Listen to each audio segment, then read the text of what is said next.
그들에게는 양자됨과 영광과 언약들과 율법을 세우신 것과 예배와 약속들이 있고 조상들도 그들의 것이요 육신으로 하면 그리스도가 그들에게서 나셨으니 그는 만물 위에서 계셔서 세세의 찬양을 받으실 하나님이시니라. 아멘. 하나님의 말씀입니다. 하나님께 감사합니다. 로마서 9장을 읽는데 로마서 전체는 몇 달라고 그렇게 내용적 구분이 갑니다. 1장부터 8장까지가 한 대목입니다. 로마서 1장부터 8장까지는 보통의 로마서를 주석한 분들이 또는 설교한 분들이 1장에서 8장까지 하고 거기서 마친 이후에 구제된 그 복된 복음을 그대로 교리적으로 설명해 주는 한 파트가 되어집니다. 그러니까 로마서 1장부터 8장까지는 나름의 교리적인 설명들이죠. 성경을 토대로 어떻게 해서 우리가 구원을 받는 것인가, 어떻게 해서 하나님 앞에서 불의한 자가 의롭다함을 받을 수 있는 것인가, 이 놀라운 은혜가 우리에게 주어지는 길은 무엇인가, 그것이 율법의 행위인가 아니면 믿음인가, 왜 믿음일 수 있겠는가, 그리스도께서 하신 일은 무엇인가, 이런 것들 모든 것들을 다 설명해 갑니다. 사람 스스로에게 소망이 없음을 드러내기 위해서 인간의 타락과 원죄성을 드러내고 또 오직 그리스도께서 우리 위해서 행하신 일이 화목제물로 죽으신 일이요, 그것이 주께서 이미 작정하신 일이었음을 드러내주고 이제 그를 믿는 것 외에 다른 길이 없음을 철저하게 논증을 해나갑니다. 그것이 1장부터 8장까지입니다. 9장부터 11장까지는 주제가 살짝 바뀝니다. 그것은 뭐냐면 성경 전체적으로 이미 하나님께서 역사 속에 행하신 구원의 은혜는 비단 바울의 복음을 통해서 그 당시 복음을 듣는 그 자들에게만 주어지는 것이 아니요, 그 이전에 아브라함으로부터 이미 이스라엘 민족을 구성하고 또 이스라엘을 하나의 교회로 삼으셨던 하나의 구약 역사가 있는 것이고, 그러니 처음부터는 아담부터요, 아니 구약의 이스라엘을 하나의 교회로 본다면 아브라함으로부터요, 그 긴 역사 속에서 이미 주어진 복음이기 때문에, 그렇다면 도대체 이스라엘은 어떻게 되는 것인가, 이스라엘과 이방과의 관계는 어떻게 되는 것이며 이스라엘은 하나님 앞에서 그러면 어떻게 되는 것인가, 만일 율법의 행위가 아니라 그리스도를 믿음으로 구원을 받는다, 의롭다함을 받는다면 그리스도 오기 이전에 교회를 구성했던 이스라엘은 어떻게 되는 것인가, 아니 예수님 오셨을 때 예수님을 십자가에 못 박아버렸던 유대인들은 어떻게 되는 것인가, 이런 문제가 이제 주제가 바뀌어서 다뤄지게 되어집니다. 이것은 하나님께서 택정하신 그의 백성은 결코 버림이 없고 하나님은 맺으신 언약을 결코 폐기하지 아니하시며 하나님께서는 세세토록 불변하시는 영원토록 하나님이시라. 그것이 사실 로마서 8장 31절 이하로 보게 되면 그의 아들을 내어주시는 하나님의 사랑은 결코 끊어지지 아니한다. 예수 그리스도의 안에 있는 자에게는 어떤 것도 그 안에 있는 자를 하나님의 사랑이요 그리스도 사랑에서 끊어낼 수 없다는 사실을 확정졌는데, 그것은 하나님의 신실하고 견고한 구원의 약속을 과연 믿을 수 있겠는가? 아니 하나님께서 구약에 선택하신 이스라엘 백성들도 버리셨다면, 아브라함의 언약 작성들을 버렸었다면, 이제 당신의 말을 믿고 믿는 우리들에게서, 이방인인 우리들에게 과연 그리스도의 사랑 안에서 결코 끊어짐이 없다는 그 말을 어떻게 믿는가? 그 긴 세월 동안, 2000년 세월 동안에 하나님께서 그의 백성 아브라함의 혈통들을 붙드시고 언약을 베푸시고 그의 종들을 보내시고 선자를 보내셔서 이끄는 숱한 역사의 후손들도 그리스도를 못 받고 당시 말하는 예수를 못 받고 결국은 하나님 앞에서 복음을 듣지 않는 자들로 섰다면, 그들이 언약에서 내버려진 자가 된다면 이미 2000년의 약속을 지켜온 하나님의 신실성을 지금 와서 우리가 어떻게 믿는 것인가? 하나님께서 과연 자기 백성을 버리셨는가라는 문제가 등장하지 않을 수가 없는 것이죠. 이것은 이방인에게는 굉장히 중요한 질문이 되어집니다. 당신이 말하는 이스라엘 하나님을 믿으라. 근데 하나님 이스라엘을 버리지 않았는가? 근데 그 자기 백성을 버리신 하나님을 우리 보고 믿으라고. 우린 언약 외의 자손이요, 언약 바깥에 있는 자로 취급받던 우리들이 이제 당시 전한 복음을 믿고 하나님의 신실함을 믿고 구원을 믿으라고. 어떻게 우리가 믿을 수 있겠는가? 이방인들 편에서 나올 만한 당연한 의문점이고 질문이 있게 되어집니다. 따라서 사도 바울은 이때쯤에 자신이 이신칭에 대한 완전한 교리적 구성을 이루신 다음에 이제 과연 의롭다함과 인간을 불러서, 죄인을 불러서 의롭다 하신 하나님께서 그를 거룩하게 이끄시고 그 아들의 형상을 만들어 가시는 총체적인 하나님의 은혜의 역사를 다 설명하여 완결진 다음에 이제 그러면 이스라엘은 어떻게 된 것인가 하는 그 문제에 대한 답을 이어가지 않을 수가 없게 된 것이죠. 왜냐하면 우리가 믿는 복음은 단순한 사상적 철학으로 하늘에서 내려온 논리 흐름이 아니고 역사 속에서 이미 하나님이 펼쳐오신 구원의 사실제, 구원 사건의 실제, 그 현재적 실제를 기초로 해서 얻는 것이기 때문에, 확인되고 주어지는 것이기 때문에 그렇습니다. 하나님의 구원의 계시는 말씀으로 주신 계시지만 역사를 통해 주신 말씀이고, 역사를 통해 주셨다는 것은 그 당시 말씀을 주실 때마다 사건이 있었고, 그 사건을 통하여 주신 말씀을 해석하고 그 말씀이 주신 사건을 해석하도록 있어서 우리에게 주신 계시는 말씀 계시와 사건 계시거든요. 구속사라고 말하는 구원 역사 전체 흐름을 읽어내는 일이 없으면 복음의 역사, 복음의 설명의 교리적 설명은 그것은 하나의 사상이 되어버리는 것이에요. 하나의 철학과 논리적 사상처럼 개념으로 풀어가는 것에 불과합니다. 사도 바울은 지금 하나님께서 역사 속을 어떻게 이끌어 오셨는가, 실제 역사를 만드신 하나님께서 그 역사를 어떻게 주관해 오셨고, 주관하신 가운데서 어떻게 말씀을 가르쳐 오셨고, 그것을 택하신 이스라엘 백성도 어떻게 교회를 통하여 그 복음을 맛보게 하셨고 복음을 간수하게 하셨으며, 그리하여 오늘 우리에게 있어서 이방과 이스라엘의 모든 장벽을 다 무너뜨린 예수 그리스도 안에서 이방과 이스라엘이 더 이상 없어지는 것이죠. 언약의 백성과 언약 바깥에 있는 사람들 사이 관계가 무너져 버리는 이러한 전체적인 보편교회를 이어가는 이 일이 있어서 하나님 행하실 일들을 이해토록 하기 위하여 역사적 맥락을 짚지 않을 수가 없는 것입니다. 그래서 9장의 얘기를 시작한 것이죠. 그 11장까지 그 내용이 이어갑니다. 9장 11장의 내용은 결국 이스라엘은 그러면 어떻게 되는가, 이스라엘과 이방은 어떻게 되는 것인가, 이 질문 하나로 묶어집니다. 그리고 12장부터 15장까지는 이와 같이 복음에 대한 논증이, 교리적인 설명이 끝났고 또 구원사적 맥락의 설명도 끝났기 때문에 이제는 이걸 전체 망라해서 이미 앞서 말한 대로 하나님께서 내가 거룩하니 너희도 거룩하라, 내가 너희를 부르는 것은 내가 거룩한 것처럼 너희도 거룩한 백성이 되기 위함이라. 아니, 교리적으로 예수 그리스도의 아들의 형상을 닮도록 하기 위하여 너희를 의롭다 하였느니라. 그 말씀에 따라 하나님의 자녀가 이 땅에 사는 삶의 목적이요, 그 목적을 이루기 위한 실천적 내용은 무엇이 되어야 할까라는 것에 대한 답을 이제 12장부터 15장에 걸쳐서 자세히 하나씩 풀어가게 되어집니다. 그것은 단순한 개개인의 구원론적 측면에서의 믿음의 반응을 요구할 뿐 아니라 교회론적 측면에서 각각의 성도가 어떻게 살아야 할 것인지를 풀어가고 있는 게 12장부터 15장입니다. 그러니까 로마서는 크게 세 덩어리가, 세 부분으로 되어지는 것이죠. 1장부터 8장은 우리가 어떻게 해서 의롭다함을 받고 구원의 의미는 무엇인가에 대한 철저한 신학적 설명이요, 12장부터 15장까지는 9장부터 11장까지는 구원사 맥락 속에서의 이스라엘과 우리의 관계, 다시 말하면 교회가 구원 역사 속에서 교회는 어떻게 되는 것인가 라는 측면의 질문이요, 12장부터 15장은 각각 개개인이 그 은혜를 입은 자로서 어떻게 살 것이며, 또한 교회론적 맥락 속에서 그 개개인은 어떻게 살아야 하는 것인가 라는 우리의 실천 삶에 대한 구체적 지침이요, 그 다음에 16장은 마지막에 인사말입니다. 인사말로 매듭을 지게 됩니다. 이제 우리는 그런 의미에서 로마서의 두 번째 단락인 9장을 향하여 첫걸음 뛰게 되어집니다. 9장부터 11장은 해석상의 가장 뛰어난 주석가들, 그리고 가장 훌륭한 개혁파 신학자들 가운데서도 상호적으로 의견이 완전히 모호하지 않는 주석적인 어려움이 있고 그만큼 쉽지 않은 부분들이 나오게 되어집니다.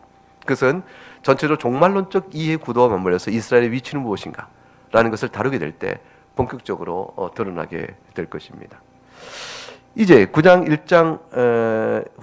1절부터 5절까지 말씀이 오늘 이 저녁에 살펴볼 일정한 내용입니다.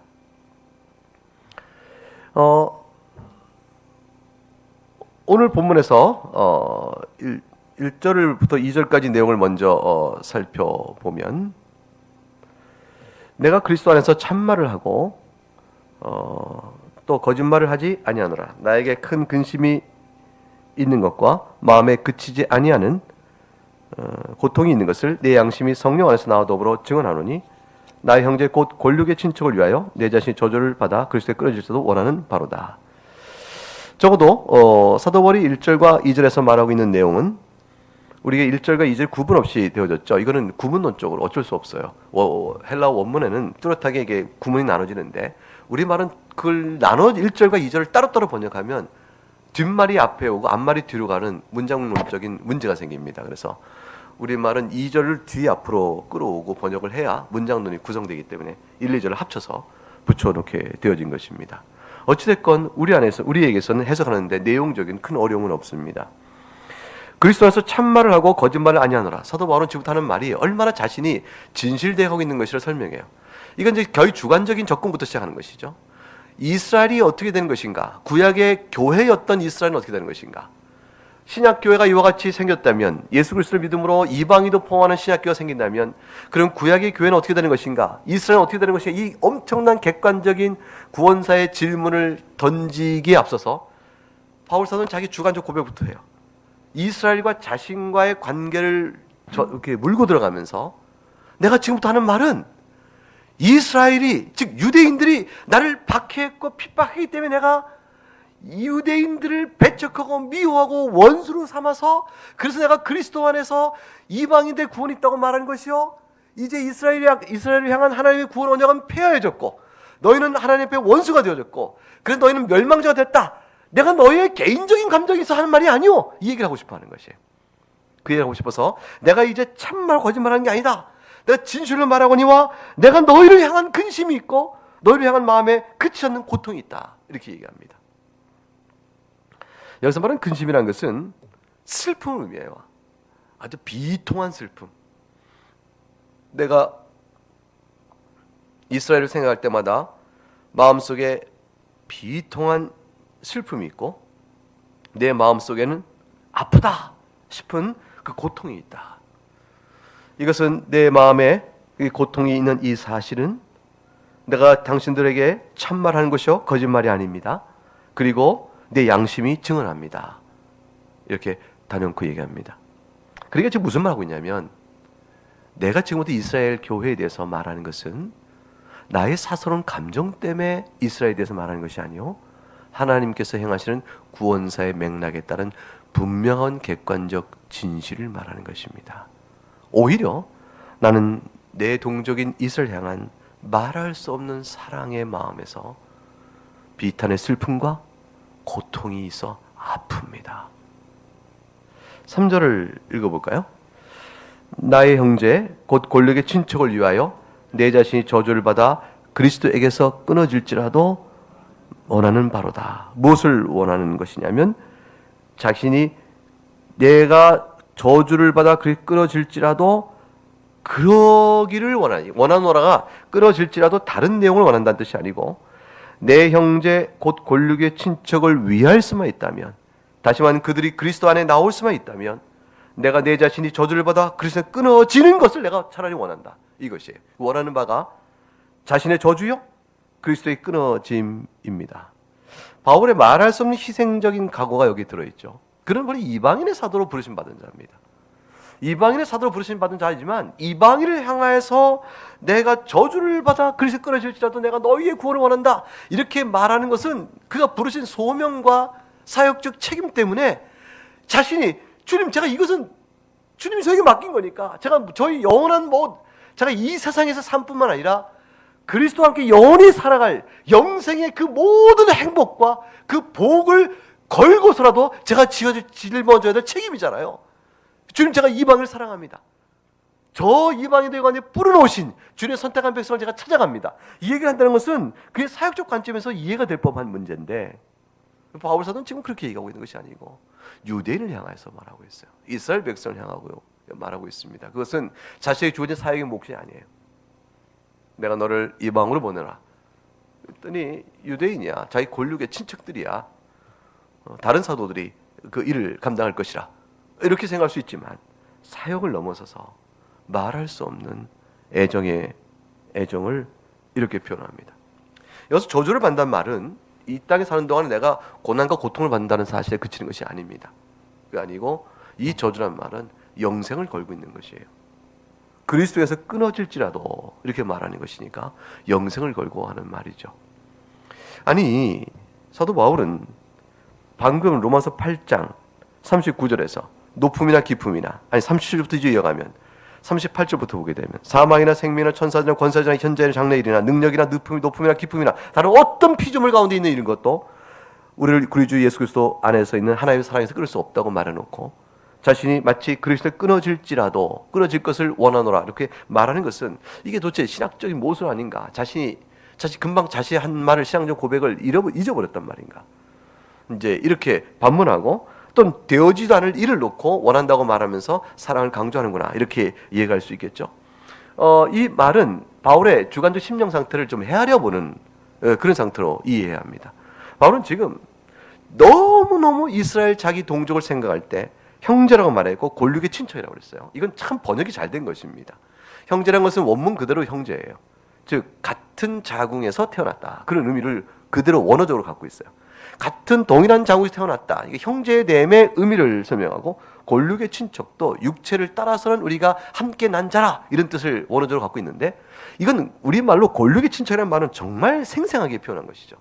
더 이상 가까울 수 없는 그 밀접성을 그걸로 표현했는데 그런데 그러한 표현을 놓고 그들을 향한 자신의 사랑이 얼만큼 강렬한지 그들의 사랑에 대한 강렬함 때문에 이제 사도 바울은 마치 정신을 잃은 자처럼 차라리 내가 죽어도 좋다라는 말을 하는 것이죠. 이때 죽어도 좋다는 것은 영원한 하나님의 영생부에서 이름이 지어졌다는 데까지 나가는 것이에요. 그 사랑의 그 정도의 극한을 격한 감정으로 열정에 휩싸여 내뱉고 있는 간절한 기도라고 볼 수 있습니다. 그런 마음의 표현이라고 볼 수가 있죠. 이것은 사도 바울에게만 있는 것이 아니고 사실 모세도 우리가 아는 바처럼 출애굽기 32장에 가게 되면 32절에 그런 말을 합니다.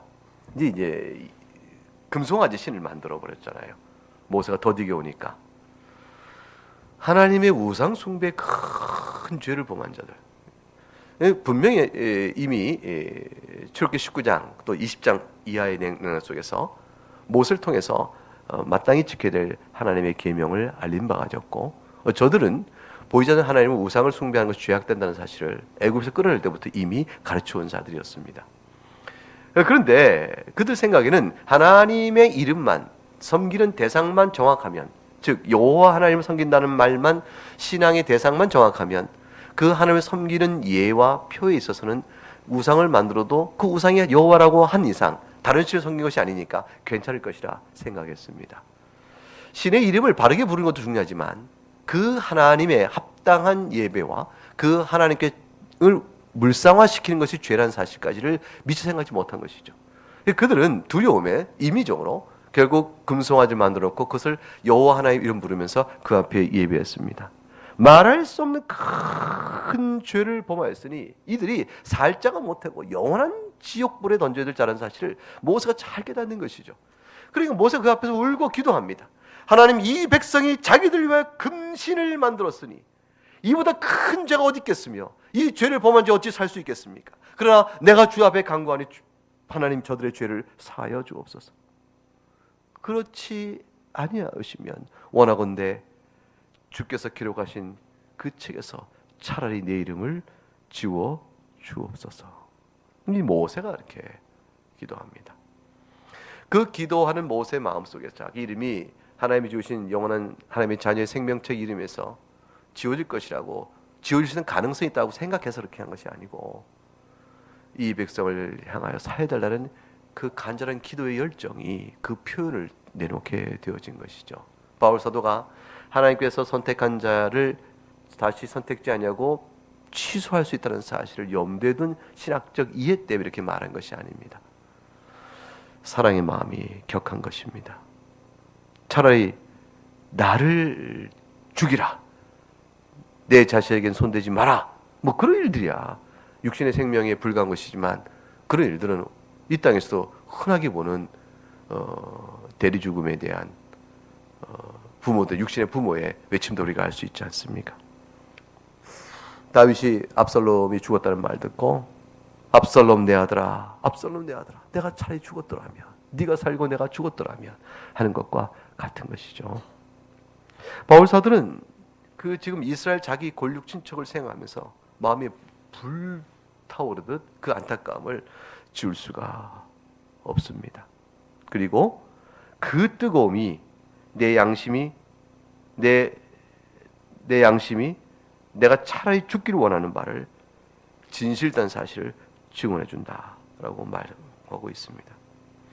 바울 사도가 이 증언에 대한 사실성을, 진실을 얼만큼 강력하게 토하냐면, 사랑의 마음에 대한 표현이 자신이 저주를 받아 그리스도에 끊어질지라도 원하는 바라는 표현의 강렬함 뿐만 아니라 또 마음에 큰 비탄이 있고 마음에 그치지 않는 고통이 있다.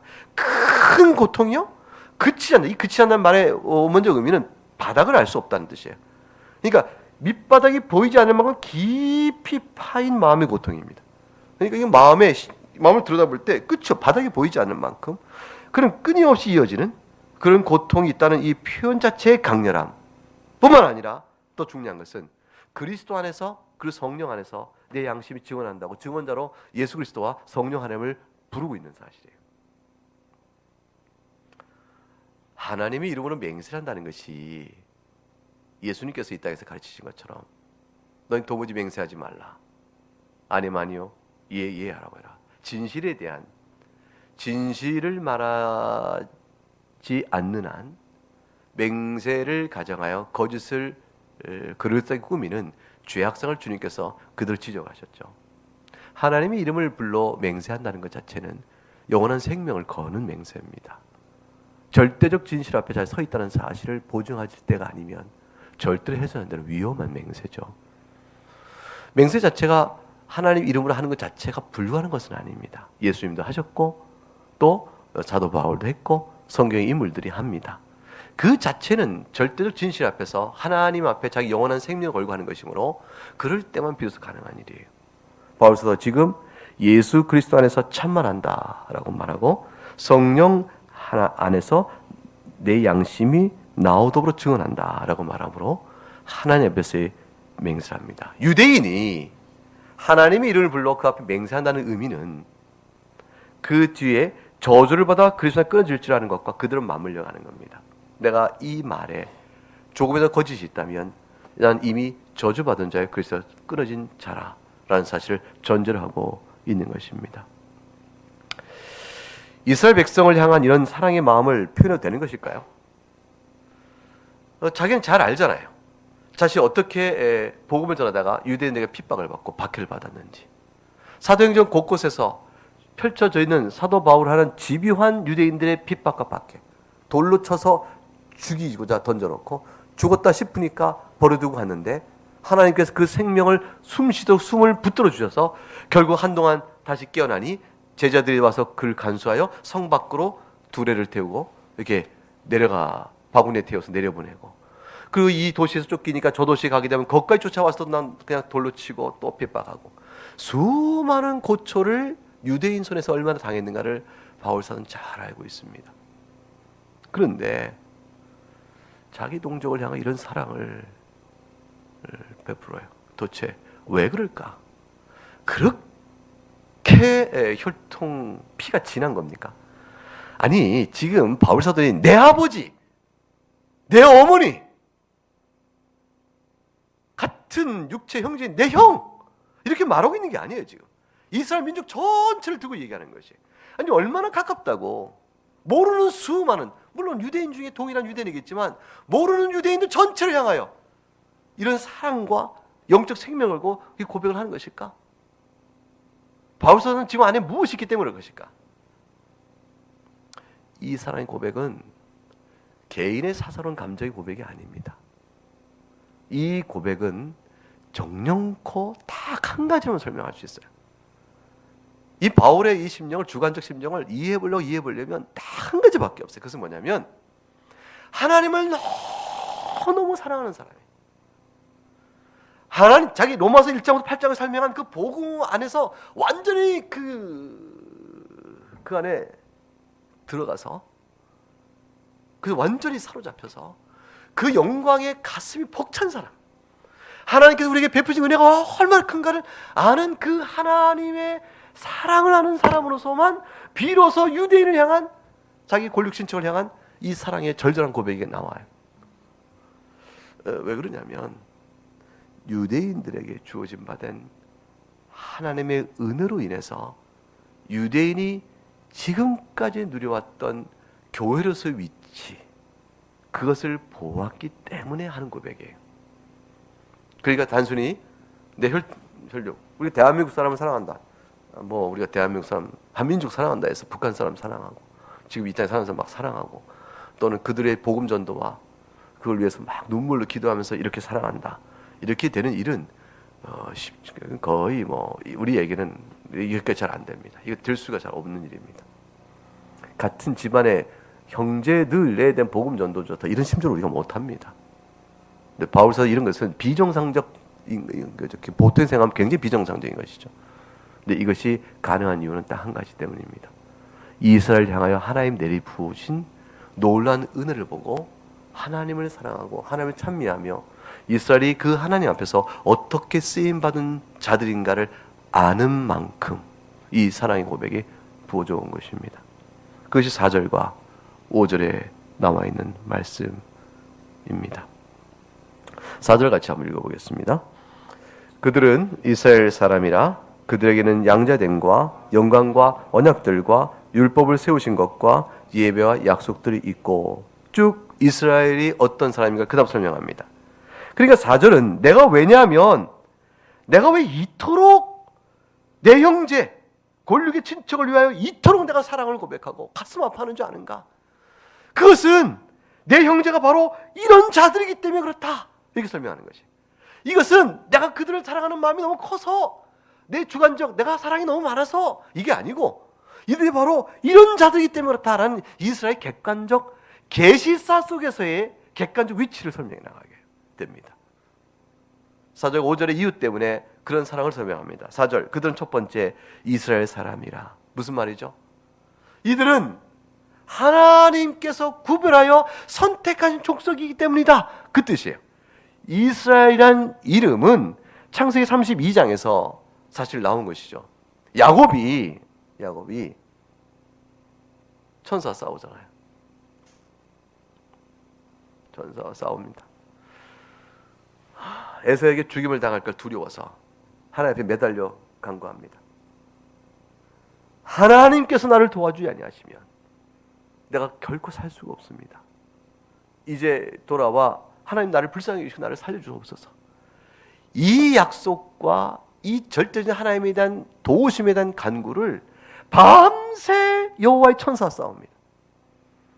이어 싸워서 이겼다, 성경이 표현돼서 이겼다. 이겼다는 것은 하나님을 어떻게 이겨요, 인간이. 환도표를 딱 쳐서 절름발이가 되어지잖아요. 그러니까 쩔룩쩔룩하게 되어집니다.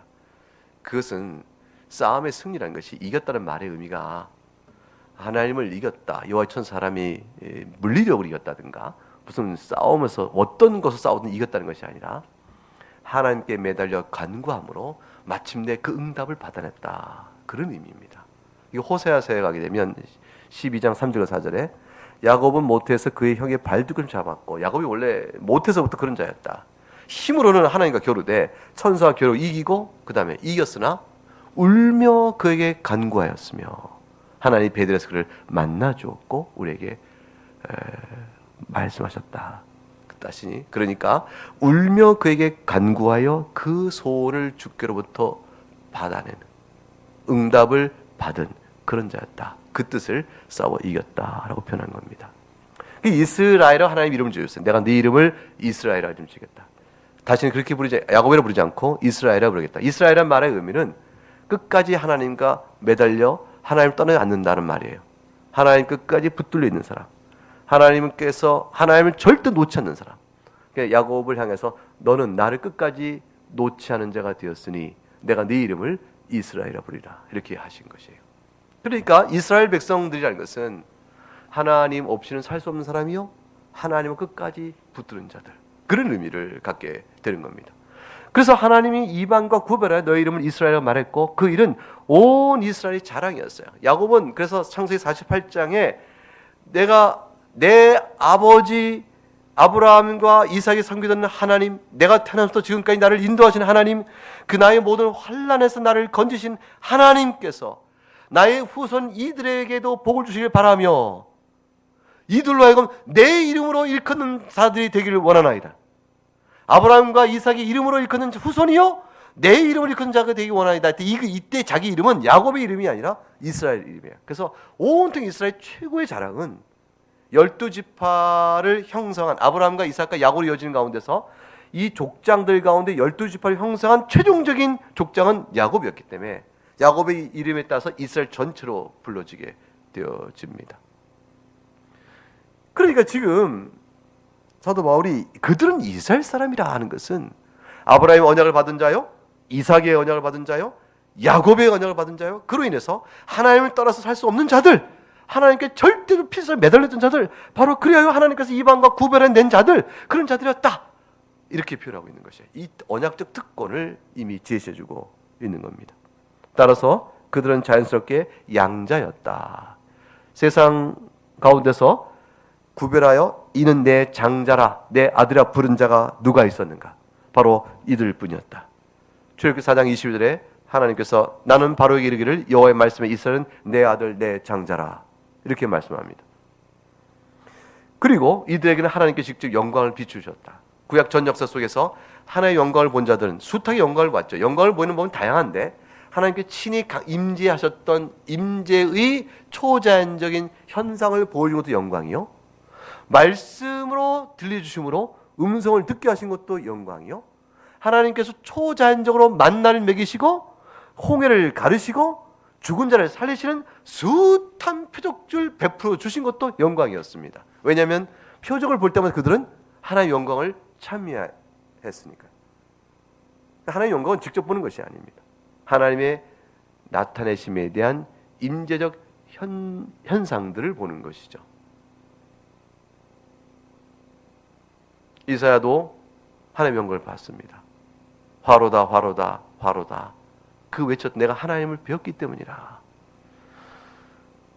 모세는 하나님을 모세 등 뒤에 주님께서 이렇게 덮어주시죠. 가리우시죠. 그러므로 하나님을 뵌 자가 됩니다. 떡이나무에 불이 있으나 하나님을 본 자가 되어지고 신의 산에 올랐을 때 구름 가운데 임하심으로 하나님을 본 온 이스라엘 백성이 본 자가 되었습니다. 이스라엘 백성은 하나님을 믿는 신앙에 있어서 핑계할 수 없는 하나님의 절대적인 임재 영광을 그대로 본 자들이었습니다. 하나님께서 이스라엘 이름하시고 그들의 영광을 나타내 보이시며 그리고 그들을 장자로 삼으시고 그리고 그들에게 언약을 맺으셨습니다. 그 언약은 창세기 12장, 15장, 17장, 22장 이어오는 계속해서 나오는 그 언약이었습니다. 내가 너희 민족을 크게 할 것이다. 내가 너희 이름을 창대케 할 것이요 나는 너희 하나님이며 너희는 내 백성이 될 것이니라. 공적인 언약을 맺으시고 그 언약의 기초에서 그 뒤에 약속을 또 맺으십니다. 이 약속은 숱하게 많죠. 내가 너에게 이렇게 해줄 것이니라. 약속은 약속의 성취로 기도원아 네가 가라. 내가 전쟁에 이길 것이라. 전쟁에 이길 것이 약속이에요. 너희가 가서 그들을 철저히 싸우면 반드시 너희 모든 것을 너에게 받도록 할 것이니라.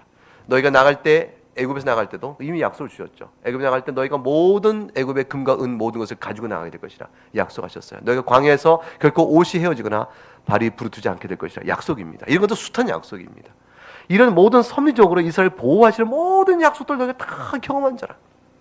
하나님께 너희 하나님 되신다는 언약 하에서 그 하나님 너희 하나님 되는 그 언약을 전철시키기 위해서 너희를 어떻게 세밀하게 보호하셨는가? 하나님 약속하게 보호하지 않으셨는가? 이 약속을 너희가 가진 자 아니라. 그리고 너희 가운데는 하나님의 언약에 따라 하나님의 백성이므로 율법을 세워 저들과는 구분되는 마땅히 너희가 하나의 거룩한 백성이 되들 규례를 베푸셨느라. 그 율법을 세우셨다는 뜻입니다. 그러니까 하나님 율법은 은혜의 언약 안에서 주어진 것이지 율법을 통하여 은혜 언약에 들어오는 것이 아닙니다. 하나님께서 너희를 나의 백성 삼으시고 그리고 그 가운데서 율법을 주어 거룩한 백성 살아가야 될 삶의 마땅한 성도의 규범이요 신앙적 규범이요 삶의 규범으로 너에게 주셨느니라. 그 모든 걸 통해서 너희가 죄인인 것을 깨닫고 하나님 앞에 거룩히 살아야 될 삶의 부르심을 깨닫고 그 모든 가운데 예배를 주셨으니 예배는 곧 제사였어요. 안식일과 그 모든 규례에 따라서 예배를 주셨으니 예배를 통하여 속죄의 은혜를 받고 하나님 앞에 감사하며 나가는 그런 자들이 되게 하셨느니라. 이 교회였다 이 말이에요. 이 모든 것도 한마디로 이스라엘 사람들이었다. 너희는, 그들에게는 한 이 전체 말은 너희가 바로 구약의 구원 역사를 이루어가는 유일한 교회였다. 조상들도 그들의 것이요, 아브라함부터 이어진 모든 조상이 바로 저들 가운데 있었던 것인가. 조상들 것은 하나님의 언약을 특별히 받았던 그 언약의 주체를 의미하죠. 하나님의 언약을 베풀을 수 있게 그걸 받은 주체들, 그것들이 바로 저들의 것이요, 그리고 결국에는 하나님의 약속의 말씀에 따라서 육신화하면 그리스도가 그들에게 나셨으니 이들만한 하나님의 특권을 받은 자가 어디 있으며, 이들만한 교회가 어디 있으며, 이들보다 더욱더 복된 민족이 어디 있었는가. 이 민족이란 것은 열방과 비슷한 차원에서 민족이 아니고 즉 영적 의미에서의 교회죠. 하나님의 백성이 어디 있었는가, 이 뜻을 얘기하는 것이죠. 그러니까 사도 바울이 지금 내 형제, 내 권력의 친척이라는 것은 혈통을 따라 말하지만 사실 하나님께서 구약의 때에 사용하셨던 바로 너희가 교회였지 않냐, 그거에. 너희가 바로 구약 교회였다. 근데 그 교회였던 너희를 내가 생각하면 너무 가슴이 아프다. 무슨 말일까요?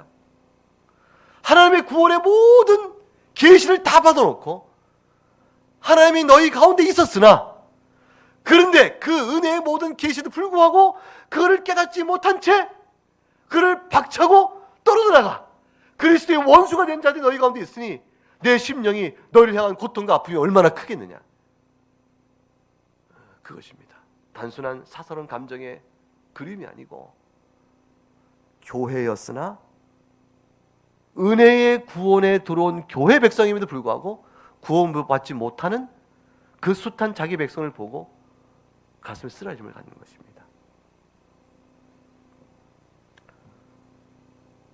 만일 유아세례를 받고 교회 회원으로, 유아세례 교인으로 계속 있었는데 끝내 그리스도 안에서 신앙의 고백을 온전히 하지 않은 채 그리스도의 원수로 자처하며 교회를 핍박하고 교회를 회망하며 복음의 대적자로 스스로 자기 위치를 놓고 나가버린다면, 그렇다면 그들을 향해서 뭐라고 말할까요? 네가 교회 안에 있었을 때 좋게 누렸던 하나님 너를 하나님의 교회 회원으로 삼았고 하나님께서 성령 안에 베푸신 놀라운 영광과 또 구원의 언약과 율법을 세운 것과 예배와 약속들이 너희 우리 가운데 교회 안에서 네가 보지 않았느냐. 그런데 어찌하여 교회를 떠나는가, 어찌하여 복음을 떠나는가, 어찌하여 그리스도를 떠나고자 하는가 라는 그 탄식의 애통의 마음으로 그들 영혼을 안타까이 여기는 것과 같은 것이라 볼 수가 있습니다. 주님께서 오실 그날이 되면 배도의 사건이 있을 것이라. 지금도 뭐 배도는 숱하게 있을 것이고, 지금 뭐 걷잡을 수 없는 배도로 인한 교회의 터가 허물어져 가는 것은 지금 계속적으로 더욱더 가속화가 되어 갑니다. 아담으로 인한 한 사람을 창조하시고 하와 또 한 여자를 창조하셔서 한 남자 여자를 통해서 온 인류를 번성케 하시며 그를 통하여 아담의 죄가 꼭 온 인류의 원죄의 근원이 되어지는 그 대표성을 지어가는 구원 역사의 이 하나님 세우신 역사의 줄기는 구원적 영적 의미, 구원사적 영적 의미를 그대로 담고 있는데, 인류 가운데 첫 시조가 아담과 하와 두 사람이지 않다. 하나님께 창조하신 것은 그 두 사람이 아니다. 그렇게 해석해 나가는 일들이 너무나 많아요. 복음을 전하고 성경을 하나의 말씀을 원론적으로 믿는다고 말하면서도 이미 하나님께서 한 무리의 그룹들을 선택하시고 그들을 아담이라 불렀을 뿐 그들이 한 사람과 한 남자와 한 여자를 창조하신 것은 아니다. 원죄는 다 무너지는 것이죠. 예수 그리스도의 말씀하신 아담 때로부터 하셨던 예수 그리스도의 말씀도 결국은 예수님의 완전한 지식과 지혜의 문제가 되는 것이고, 그 말도 진실성이 문제가 되어지게 되어집니다. 신학적 문제가 어마어마하게 밀려오게 되어집니다. 예수 그리스도 한 분으로 인한 대리속죄 전체 은혜도 복음도 기초가 무너지게 되어집니다. 그런 일들이 곳곳에서 교회 안에서 벌어져 갑니다.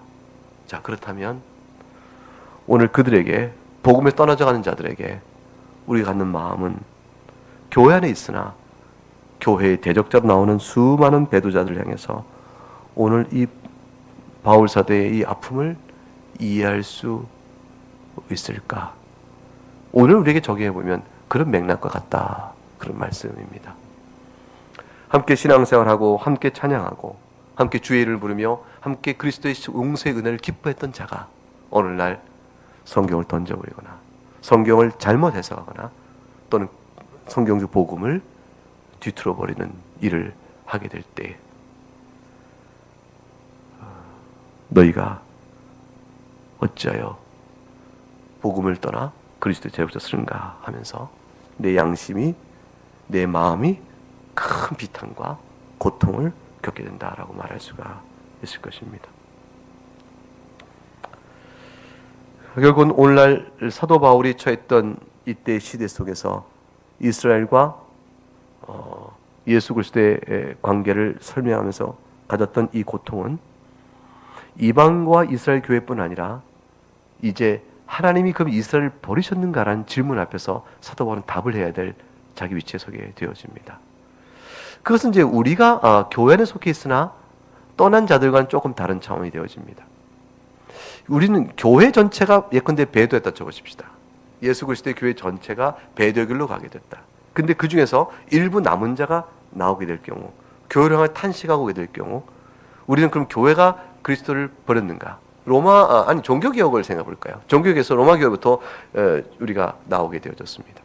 바른교회, 참교회를 세우게 되어진 것입니다. 그러면 로마교회는 하나님 버리셨는가? 이렇게 물어보게 되겠죠. 타락했으니까. 그들 예배가 타락했고, 그들 교리가 타락했고, 그 모든 게 부패했으니까. 그들이 우상을 섬긴다는 큰 죄악을 예배를 제사로 바꿔버렸으니까. 예배가 하나님 앞에 감사로 나와야 되는데 예배를 제사로 바꿨으니 저들의 부패한 모든 것들을 무엇으로 책망하지 않을 수가 있겠습니까? 그러므로 우리가 탄식하되 그런 로마 교회에 남아있는 숱한 사람들에게 있어서 하나님 저들 다 모두 다 버리셨는가? 그럼 지금 로마교회가 타락했으니 로마교회가 종교육 이전에 있었던 중세 1000년에 그 모든 로마교회에 속했던, 서방교회에 속했던 모든 하나님이 다 버리셨는가? 이 질문 앞에서 우리는 어떻게 대답을 해야 되는가? 이것이 남는 거죠. 신학적인 과제가 남는 겁니다. 아니 그러면 11세기에 갈렸던 동방교회는 하나님이 버리셨는가? 그들은 어떻게 되는 것인가? 이 질문이 남는 것입니다. 종교육 이후에 배도한 교회뿐 아니라 종교육 이전에 있었던 교회들은 어떻게 되는 것인가? 이 질문이 남는 것이죠. 그 질문과 동일한 맥락에서, 아니 그것은 조금 더 훨씬 더 근본적이지만 적용적 의미로 그렇게 볼 수 있는 그 질문을 지금 사도 바울은 다루고 있는 것과 같은 것입니다. 구약의 교회 이스라엘이 이제는 다 이스라엘이 주 앞에서 배도하여 버려졌다면 이스라엘 교회는 어떻게 되는 것인가? 내 가슴이 큰 고통이 있고 눈물이 있다. 왜냐하면 이스라엘은 교회였기 때문이다. 여기까지가 지금 1절부터 5절까지의 말씀입니다. 이 거시적인 큰 흐름과 가르침 속에서 우리는 사도 바울이 복음을 위하여 사랑하고 복음을 배반한 자의 죄는 미워하나 그러나 그들 영혼 자체를 향한 안타까움을 금치 못하고 있다는 사실을 개인적으로 적용해 봐야 합니다. 우리가 훗날에 그리스도의 원수들이 하나님의 공의 심판 앞에서 심판을 받을 때 또 그렇게 될 운명에 처하기를 자처하고 나가는 사람을 보면 또 복음을 회방하는 사람들을 보게 되면 우리는 참아낼 수가 없죠. 그래서 하나님을 대적하고 교회를 회방하는 자는 우리는 분노와 그 다음에 미움과 적개심을 갖고 싸워야 될 것입니다. 마귀의 싸움이요, 복음의 회방자의 싸움은 원수와의 싸움이니까.